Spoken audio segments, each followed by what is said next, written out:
ustedes me conocen, mi formación es germana y lo que yo hago pues aquí y allá, en la escuela germana en Kiel, en Constanz, en Marburg, es un coloquio doctoral, entonces por eso se lee, usted hace, digamos, apunta sus preguntas, sus comentarios, sus críticas, que ahora sean muy rigurosas y muy duras, y al final pues me da todo el palo que quiera. Digamos, cuando uno está sentado ahí de doctorante, uno se venga ahí como el profesor, con toda la hazaña y el honor y la se vicia para que luego cuando uno esté acá pues hagan lo mismo. Entonces pues un poco la dinámica es esa, pero si alguien tiene así una pregunta, yo no tengo mayor rollo que me pare y me diga no le estoy entendiendo lo que un poco está diciendo, voy a tratar de leer lo menos posible porque lo dialogamos con la profesora Dayana, y bueno, y esta semana sí tengo una peste muy brava, entonces si me da ataque pues ya saben lo que pasa. Bien, buenos días. Entonces, la ponencia se llama Rastros y perspectivas de la legislación civil para la era digital. Entonces escogí la ponencia más sencilla, la que menos duerma a los penalistas, esto es parte general y personas, y es una discusión que está planteada un poco aquí en Colombia por Marcela Castro de Cifuentes en la Universidad de los Andes, un poco los profesores Termera y Mantilla, y un poco en Alemania, pues Novia Wolf, que son los continuadores de la obra de Karl Heinz. Entonces me permito leer. Una discusión dogmática de gran actualidad versa sobre la pregunta de qué tan acabado, qué tan determinado en términos jurisdiccionales, en términos estrictos, está el derecho que clásicamente hemos denominado la parte general y personas de los códigos civiles. Mientras una fracción de la doctrina sostiene fehacientemente que el neoconstitucionalismo y la ya no tan novedosa dogmática de los derechos fundamentales se apropió poco a poco de todas las instituciones que componían las materias de la parte general, otra corriente de catedráticos sostiene que en los inicios del tercer milenio, algo tan sencillo, tan evidente y básico, pasó a convertirse en una serie de políticas públicas, como la de menores, los infantes, los discapacitados, el derecho internacional privado, la seguridad social o la masificación de una multiplicidad de relaciones maritales o sentimentales sucesivas o simultáneas, que a lo mejor en vez de ser estudiadas profundamente deben simplemente ser aceptadas o incluso abordadas por fuera de los contornos jurídicos. Entonces ustedes ya saben que en Holanda es absolutamente legal una familia compuesta por 2 varones, 2 damas y un perro, eso es legal, el perro hace parte en términos sexuales y maritales de la familia, ¿cierto? O aducen sin mayor detalle, otra parte de la doctrina, que es una parte de la legislación que en un determinado momento dejó de producir discusiones innovadoras. Pocos estudiosos del derecho civil general, dentro de los que me cuento, consideramos sin embargo que el derecho de personas clásico es en realidad un derecho muy importante, incluso que la actual coyuntura es la más importante de toda la historia de esa rama de los estudios civilistas. Esa es, señoras y señores profesores, la hipótesis que el día de hoy en este coloquio procuraré defender. Chapere aude. Chapere aude traduce en latín saber audaz, ¿cierto? Tened el valor de serviros de vuestra propia razón, juzgad vuestro entorno. Era esa la idea principal de un corto texto llamado ¿Qué es la ilustración?, uno de los más lúcidos del gran latinoamericano, quien en realidad no escribía para el mundo, ni siquiera para Prusia, sino para su pequeñísima ciudad Königsberg, Kaliningrado, hoy en día en Rusia. Esa frase abre la percepción del hombre moderno hacia la universidad ilustrada, hacia los estudios filosóficos sociales que cuestionarán nuestra cotidianidad, nuestras formas de vida y nuestra realidad. Ustedes saben que 2017 y 2018 fueron los 2 años de los grandes aniversarios, ¿no? Hace 500 años exactos ocurrió la reforma protestante que dio un nuevo contorno a la libertad religiosa, Martín Lutero, a la libertad de expresión, a la libertad informativa y por supuesto a la libertad negocial. Hace también exactamente 150 años se funda en Bogotá la primera institución universitaria que hasta hoy pervive en el país. Hace 150 años igualmente Carlos Marx publica para septiembre en la ciudad hanseática de Hamburgo el primer tomo de El Capital. Una obra controvertida, criticada y prácticamente olvidada hoy en día. A lo sumo, la aproximación económica a esa obra se tiene por muchos por disparatada. Sin embargo, desde 3 perspectivas muy diversas, El Capital de Marx sigue conservando su interés y la trascendencia de la obra es altamente significativa. A nivel de investigación social, El Capital es con gran distancia la obra académica más citada desde su publicación y hasta nuestros días. No solo en Europa, sino en casi la mitad de las naciones del planeta. Desde el punto de vista filosófico, El Capital es la culminación de una percepción discursiva del epígono de Hegel, Carlos Marx. La crítica económica política se consolida como un lúcido estudio del materialismo histórico, de la dialéctica histórica que busca ser una forma, a pesar de reduccionista, de explicar las complejidades de las tensiones sociales. Por último, la obra va a ser el fundamento primigenio, esto es lo más importante para nosotros como juristas, del reconocimiento de que los estados y sus constituciones y leyes deberían tener no solamente unas tareas políticas negativas, Villarborda, 1983, esto es de establecimiento y mantenimiento de la paz, de garantía de la democracia, la igualdad y la libertad, sino que parte de su quehacer debería gravitar en las prestaciones positivas del Estado, encaminadas a satisfacer las necesidades más apremiantes del individuo. Ejemplos precisos pueden ser citados. A escasos 40 años de su publicación, más o menos entre 1917 y 1919, también están cumpliendo 100 años estas constituciones, se expiden 3 constituciones que así lo admiten. Paima, Querétaro, que tiene como fundamento la redistribución de la tierra y la compensación justa del trabajo, y la Constitución bolchevique de 1918, que incluso fue más allá en tientos, haciendo prevalecer los derechos sociales por encima de las libertades del individuo e imponiendo un Estado altamente invasivo y totalitario. Usted sabe que Lacan, que Gramsci, que toda esta gente dicen la obra que menos se demoró en saltar de la filosofía a las constituciones, a las normas jurídicas, pues fue El Capital. Si ustedes se ponen a hacer cuentas con Sócrates, Platón y demás, se demoraron casi 2000 años, tanto que esto simplemente dura prácticamente 35 años. Bien. La redacción del texto siempre se concibió por su autor como una respuesta a la Revolución Industrial de 1848, Marx, página 10. Su propuesta concreta tenía que ver con otorgar al individuo la posibilidad económica de supervivir a través de la más justa repartición de lo que llamó plusvalía, que a su turno se derivaba del propio esfuerzo y empeño puesto por cada uno de los trabajadores contrapuestos a los dueños de los medios de producción. De acuerdo al concepto de la humanización del trabajo, los trabajadores no deberían tener jornadas extensas, sino que además de la menos injusta repartición del mayor valor de las cosas manufacturadas, debería financiarse una remuneración no solo en dinero, sino que debería pagarse una seguridad social. Esto es la posibilidad de que la salud de los trabajadores no dependiera como instrumento de la pietas religiosa, de la piedad de los curas, ni de que su vida útil laboral coincidiera con la misma duración de su vida, sino que pudiese tener justo retiro al final de ella.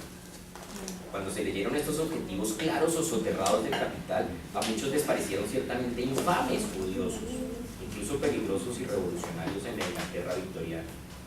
El liberalismo manchesteriano se estremeció hasta sus tuétanos tras la publicación. 150 años después, a pesar de ser la obra más criticada en Occidente, es necesario recordar que prácticamente todos los países democráticos del mundo han incorporado dentro de su legislación obligatoria esos principios postulados inicialmente por Marx. Por más neoliberal que sea alguno de los asistentes, la perspectiva crítica, de alguna manera, por lo menos al leer la constitución de su propio país o la legislación laboral, se diluye.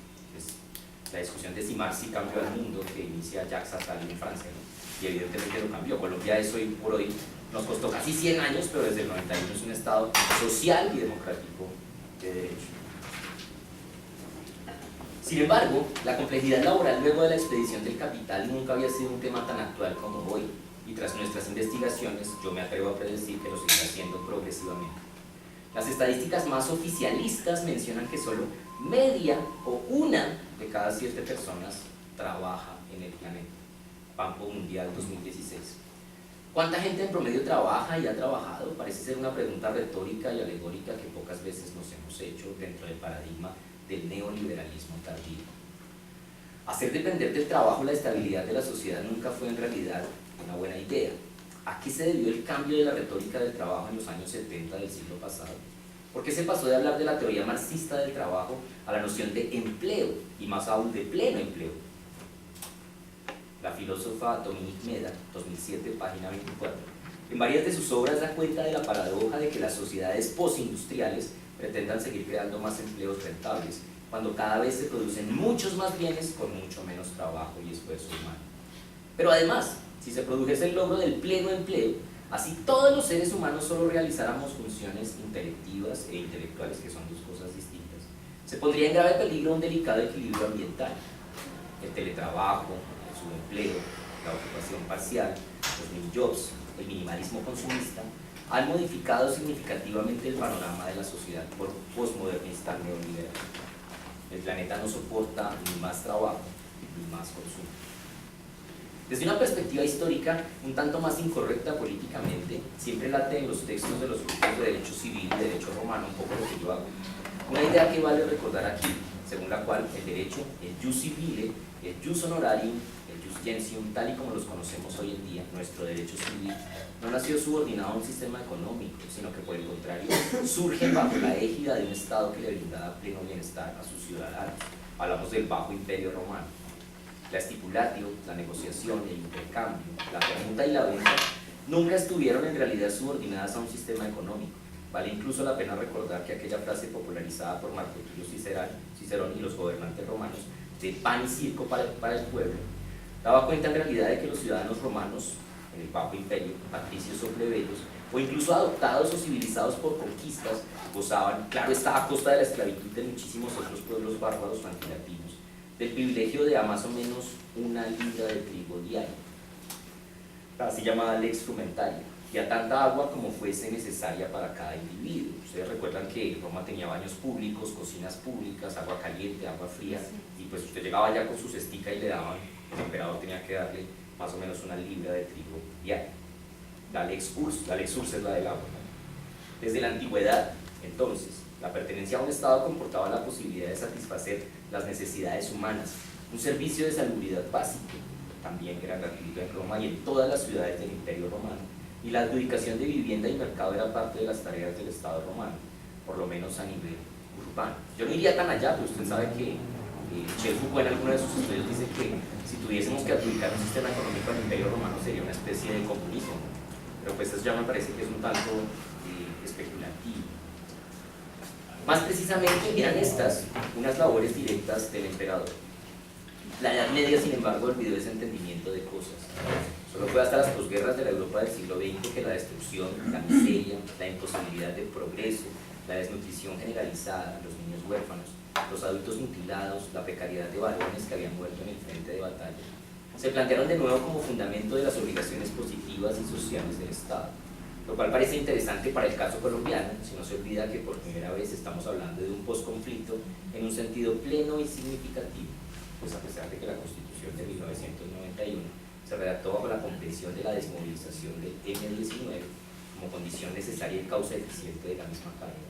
Lo cierto es que continuaron siendo combativas, sin embargo, las FARC, el ELN, otro par de grupos guerrilleros, así como el paramilitarismo estimulado por una parte significativa y relevante del Estado. Si no olvidamos académicos como Tony Judt, Luigi Ferrajuli, Eric Hobsbawm, Franz Viaca, V. Bessel, o incluso posiciones políticas como las de Hermann Hella en la era de la posguerra planteada por Konrad Adenauer y Charles de Gaulle en Francia, o el mismo Otto von Guericke criticando el BGB, el Código Civil Alemán, apenas tras su expedición. Es claro que la redacción y expedición de un código social debería ser de momento, ahora, en estas mismas semanas, un punto de discusión democrática y legislativa muy importante en Colombia. Lo cual, sin embargo, como todos lo sabemos, no está ocurriendo. El mantenimiento y la consolidación de la paz no se van a lograr con buenas intenciones. No hay nada más revolucionario que el hambre y la necesidad. Escribían hace ya un tiempo Tucídides, Xenofonte y Heródoto. Pero aparte de ello, nos encontramos viviendo en realidad una gran transición de paradigma, tal vez la más grande de toda la historia de la humanidad. Estamos viviendo, señoras y señores profesores, algo que ha sido denominado como la revolución digital, la cuarta revolución industrial, la revolución industrial 4.0, la automatización de la sociedad, la telemática y la robótica. Los drones y los vehículos autónomos cada vez más son una realidad permanente. Ahí la semana pasada un vehículo de estos de Tesla mató a una persona, ¿no? ¿Sí vieron la noticia? Y ya en Alemania hay un código que habla sobre la responsabilidad de las cosas. O sea, hay cosas autónomas que causan perjuicios, ¿cierto? Se está produciendo lentamente el reemplazo del trabajo humano manual por el trabajo de las máquinas, pero incluso el trabajo intelectivo del hombre está siendo sustituido por el imperio de los algoritmos, que poco a poco pueden sensibilizarse y pensar, decidir, actuar como seres humanos. Por lo mismo, países del primer mundo como Suiza o Noruega, que han llegado a la conclusión de que el mal concebido y muy peor planeado pleno empleo es una calenturienta idea, una distopía posapocalíptica, ya discuten dentro de sus agendas legislativas el así llamado salario mínimo universal, e incluso han hecho experimentos censitarios en pueblos o ciudades y parciales al respecto. Pero leyes generales y definitivas se plantean aquí como una necesidad urgente. O se habla en Alemania o Francia de las prestaciones sociales subvencionadas plenamente por el Estado, que permitan que el trabajo humano, a pesar de ser obsoleto y costoso, continúe siendo rentable por lo menos por 2 o 3 generaciones humanas más. Desde pastores de pequeños rebaños de ovejas en el sur de Francia hasta asesores bancarios tras la crisis de 2008 en Frankfurt reciben subvenciones parciales o plenas en esos 2 países. A lo anterior se suma la desproporcionada concentración de la riqueza, que es denunciada día a día por miles y miles de nuevos desempleados a lo largo y ancho del planeta, mientras que por primera vez se concibe la moneda en el sentido clásico en el que todos los presentes la hemos conocido, como el gran obstáculo para la digitalización, el progreso y la cada vez más vertiginosa forma en la que las multinacionales y los bancos quieren que evolucione el mundo y sobre todo el mercado.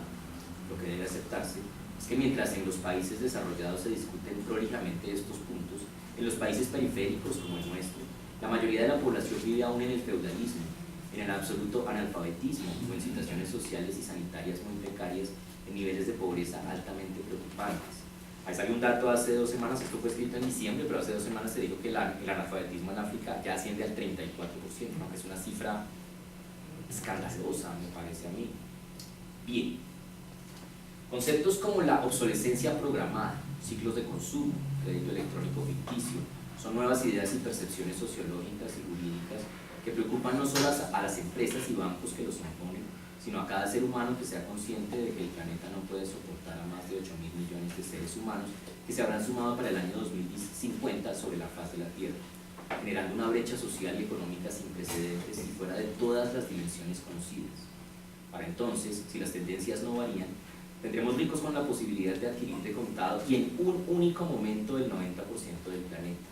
La clase media mundial se habrá reducido, los profesores sobre todo, porque nos van a reemplazar robots, a cifras alarmantes, mientras que la morbilidad infantil será inmediata hasta en un 5 o 10% de todos los nacimientos que para entonces se produzcan. La revista Forbes del año pasado dice que 5 personas, se me olvida uno, Bill Gates, Warren Buffett, los heredores de Steve Jobs, Carlos Slim, me falta uno que no me acuerdo cuál es, podrían ya en ese momento comprar el 75% del planeta. No, Zuckerberg está lejos, está como lejísimos en la lista de Forbes. Bien, el concepto de vivienda en la posmodernidad neoliberal se vuelve obsoleto per se. La sociedad humana ha vuelto a ser, como diría el gran Jacques Attali, una obra muy recomendada, ¿no? Una obra bellísima, excelente. Attali 2003, Transhumano.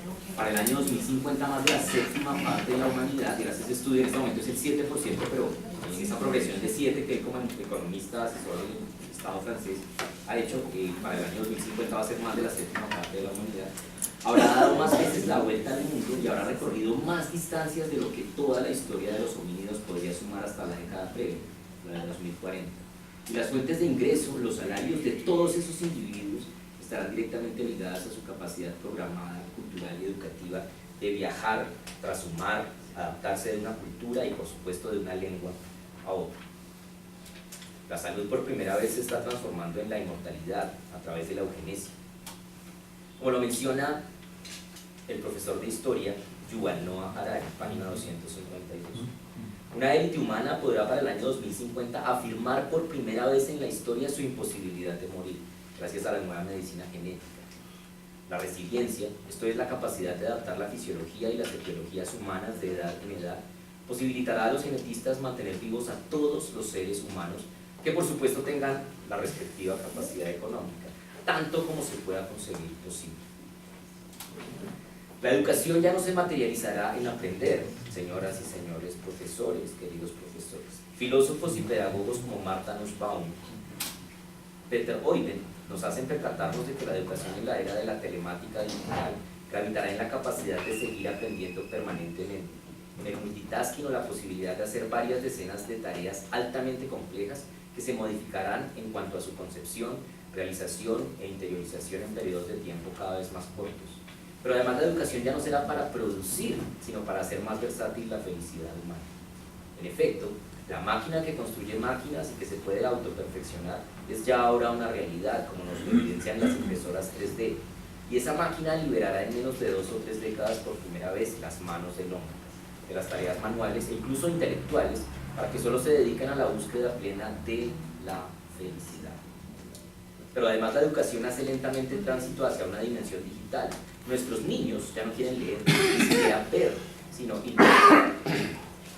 Ya no quieren recorrer el mundo como quisiéramos nosotros por placer, sino verlo a través de las redes y las realidades virtuales, donde de alguna manera, como lo sabemos, los riesgos han sido eliminados y los placeres, por supuesto, multiplicados.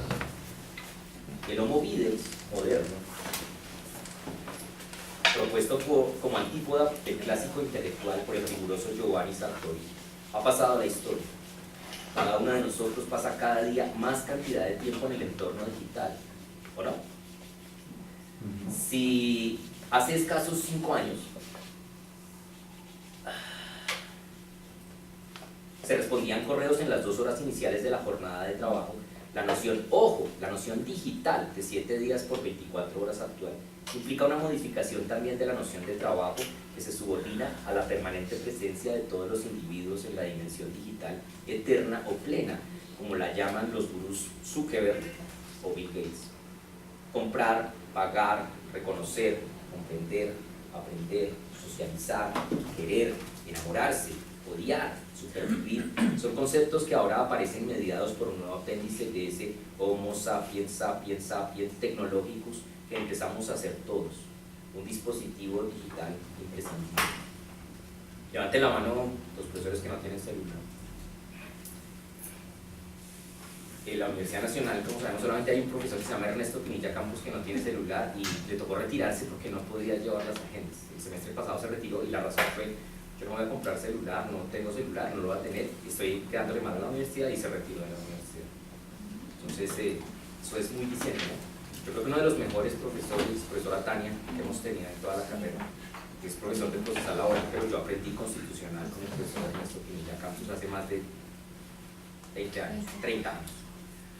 Para más o menos la mitad de la humanidad, hoy en día, sin embargo, más o menos 3 millones de personas en el planeta, la realidad es otra muy diferente, pues viven con menos de $2 por día, Banco Mundial 2011. Las nuevas luchas en nuestro país no tienen que ver ya con la guerra o las guerrillas, el paramilitarismo o el desplazamiento forzado o con las campañas presidenciales, sino con la acendrada pobreza en nuestro país, con la precariedad de bienes y sobre todo de servicios básicos y elementales. Recordemos que de acuerdo a la CEPAL, en la última década, luego de Haití y Brasil, el ciudadano colombiano de a pie enfrentó uno de los sistemas sociales más precarios y desiguales de Latinoamérica, el tercero, CEPAL 2014, donde además el coeficiente de Gini nos dice que se exacerba cada vez más la desigualdad a través de la concentración de la riqueza, en especial de la riqueza inmobiliaria, de la propiedad inmobiliaria, lo que parece ser un fenómeno imparable, no obstante la verificación de la finalización del conflicto. Pero la desigualdad y los prolegómenos del tercer milenio no es un problema colombiano, sino que es un problema mundial. Casi 3/4 partes de la humanidad no tiene acceso a internet. Pero más grave aún, más de 600 millones de personas no tienen acceso al agua potable, Organización Mundial de la Salud 2015. Casi la misma cantidad de personas no tienen la suficiente cantidad de proteínas al día, FAO 2017. Casi la mitad de la población humana vive rodeando por encima o por debajo los umbrales de la pobreza y una cuarta parte de la población vive en la miseria absoluta. El problema de la propiedad, la posesión y el uso del suelo es un problema mundial, señoras y señores profesores. Casi el 60% de la tierra, cuidado, el continente europeo, Europa es otra vaina totalmente distinta, se encuentra en manos de transnacionales, FAO 2011, que producen primero que todo comida, que no puede ser ni avalada ni examinada por nosotros, sino por las mismas transnacionales como Bayer y Monsanto. Adicionalmente hacen un uso abusivo del suelo, pues las exploraciones mineras, incluso los cultivos del biodiesel, aunque en una menor proporción, siguen contaminando el ambiente, el aire, el agua y nuestros alimentos. Como lo denuncia la televisión alemana, los que han vivido en Alemania, en los Fernanda, canal ARD 2014, una única empresa, BlackRock, controla la mitad de las 147 corporaciones que a su vez controlan la economía mundial. Ella sola aglutina el 43% de la riqueza del planeta, siendo dueña no solo de empresas de alimentos, transgénicos, sino de armas de destrucción masiva, equipamiento militar e industrias que desconocen los pactos ambientales de Montreal, Kioto, Río y París. O sea, los 4 que hay, los 4 los violan. De momento, debemos aceptar que el crecimiento económico mundial, señoras y señores profesores, subordinó incluso el concepto de dignidad humana. Lamentablemente, la progresión geométrica a través de la cual crece la población humana no se compadece con las escasas posibilidades de repartición de la propiedad inmobiliaria y de ese mínimo porcentaje, aquella cantidad de tierra que a través de proyectos se dedica a la sostenibilidad es tan ínfima que apenas nos permite afirmar un umbral de esperanza. Muchos académicos denuncian desde distintas aristas esta realidad. El francés Thomas Piketty, el alemán Robert Alexi, el hindú Amartya Sen, el británico Tony Judt o el italiano Luigi Ferrajoli, desde la economía, la historia o el derecho, presuponen, intuyen o diagnostican que los únicos límites del crecimiento económico tienen que ver, deberían ser o estarían constituidos por la dignidad humana. Esto es, con la verdadera posibilidad de que seamos libres, no ya de un aparato estatal que omita las intromisiones del mismo Estado o de otros particulares en nuestra vida, de acuerdo a la visión liberal clásica, sino a través de las prestaciones sociales y estatales que, para evocar la idea de Piketty, permitan a través de la tributación, o con la tributación, que los niños no crezcan desnutridos, se eduquen para que puedan escoger su propia profesión u oficio, y a través de la riqueza que obtengan al explotarla, puedan pagar su salud y su justo retiro al final de su vida, cuidar a los suyos una vez alcanzada la vejez. Piketty 2014. En efecto, la tributación parece ser dialógicamente, esto es una discusión muy seria en Alemania, o sea, en lo que más gasta tiempo la Comisión Económica del Bundestag y el Bundesrat es sobre cómo la tributación tiene que proyectar el futuro. En efecto, la tributación parece ser dialógicamente entre generaciones el dispositivo sucedáneo al ya casi absurdo concepto de pleno empleo, que ningún miembro de nuestra generación ya volverá a experimentar, ojo, en ningún país del planeta. Entonces, si usted va a votar porque le están diciendo en alguna campaña que Colombia va a tener empleo en los próximos 5 años, pues le digo, Alemania no tiene pleno empleo, Holanda no tiene pleno empleo, Suiza no tiene pleno empleo. Si usted está votando porque nos van a dar pleno empleo, o, ya le digo, Alemania con una cantidad de políticas públicas y sociales, no lo va a lograr.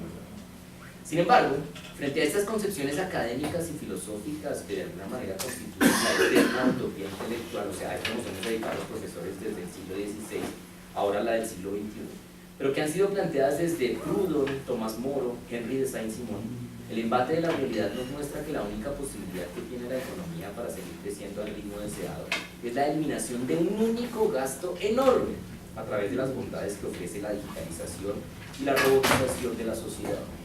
¿Cuál es ese gasto? La eliminación del empleo de la fuerza humana se proyecta como la verdadera válvula de escape para dinamizar, incluso de manera ilimitada, la producción, para materializar el crecimiento económico a perpetuidad. Pero es cierta esa agradable transición que nos presentan los economistas, todos lo sabemos. Ciudades como Detroit en los Estados Unidos de Norteamérica, Detroit es un caso significativo porque, como ustedes lo saben, en Detroit funcionaban las grandes maquilas, las grandes fábricas, las grandes industrias de dos empresas, las dos empresas más importantes de Estados Unidos, la Ford y la Chevron, que son los Chevrolet, ¿no? Y allí se ensamblaban todas las gamas de carros. Se habla del fenómeno Kia. Kia tenía en el año 2000 18.000 empleados en esa planta en Detroit y hoy en día tiene 1.000. Entonces usted dice, uy, miércoles, ¿y qué pasó con los otros 17.000? Pues fueron reemplazados evidentemente ¿por qué? Por máquinas y por software, ¿cierto? O sea, por algoritmos y por máquinas que hacen ese trabajo. Ciudades como Detroit en los Estados Unidos de Norteamérica son desiertos urbanos hoy en día, donde ahora solo quedan fábricas llenas de máquinas y robots, aparte de pobrezas. El valle, este dato es interesante, el valle del Silicón en California, la novena economía del mundo, usted sabe que solo California es la novena economía del mundo, tiembla ante la preocupante realidad de que las sequías veraniegas en ese estado son cada vez más prolongadas, calientes y erosivas. La nueva sede de Apple gastó cantidades enormes de dinero en refrescar los ambientes y en recolectar del ambiente y del aire al costo que fuera el preciado líquido. Europa, salvo Alemania, Holanda y Suiza, han tenido un crecimiento negativo por casi 7 años consecutivos desde 2008. Y la recuperación desilusiona hasta el más optimista de los economistas, Banco Mundial 2017. Los fenómenos naturales que en los últimos 3 años se han incrementado, si bien no pueden asociarse en términos científicos rigurosos con el mal uso del ambiente por parte de la humanidad, o sea, quiero decir que Trump tiene razón, o sea, el tipo está diciendo, lo que el tipo dice que igual el calentamiento global, si está haciendo un frío que pela, es cierto, usted no puede asociar el aumento de catástrofes con el calentamiento global, eso no está demostrado en ninguna parte, puede que no agota a nivel investigativo esa pregunta. Los fenómenos naturales que en los últimos 3 años se han incrementado, si bien no pueden asociarse en términos científicos rigurosos con el mal uso del ambiente por parte de la humanidad, no dejan de llamar la atención si no se olvida que hemos modificado la temperatura natural del planeta en más de 14 grados en los últimos 150 años. NASA 2014. O sea, digo yo, desde que se hicieron endémicas y dejaron de ser episódicas,